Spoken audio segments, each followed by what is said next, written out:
Bekam adalah ginjal plus.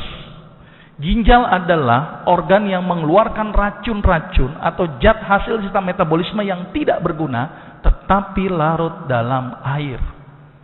Contohnya apa? Urium, terus kemudian kreatinin, asam urat, kolesterol.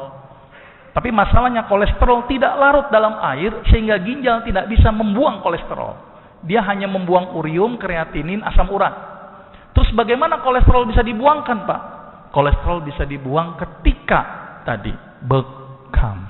Bekam adalah fase pembuangan ginjal plus. Artinya apa yang dibuang ginjal dibuang juga oleh bekam, tapi apa yang dibuang oleh ginjal yang tidak dibuang sama ginjal tapi dibuang oleh bekam.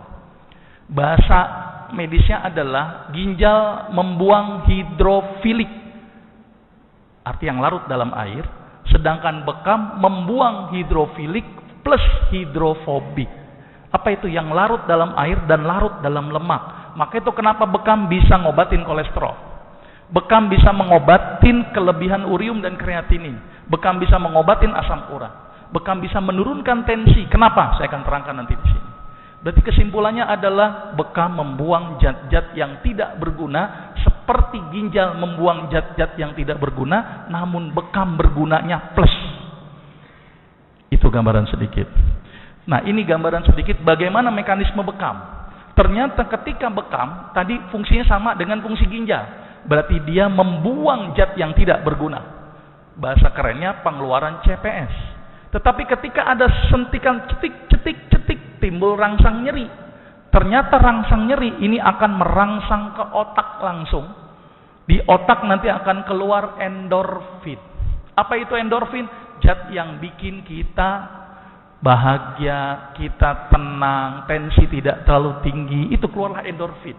Maka itu bekam ternyata bikin kita bahagia seharusnya. Ditambah lagi ketika di kop, maka semua cairan akan terkumpul di bawah kulit sehingga sensitivitas saraf menjadi tidak sensitif.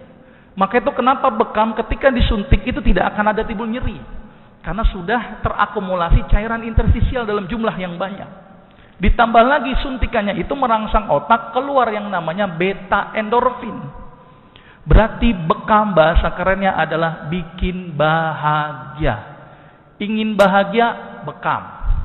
Tapi menjadi tidak bahagia kalau bekamnya lagi mikirin utang. Nah, itu lagi nggak bahagia itu.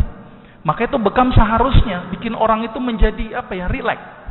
Karena keluarnya beta endorfin.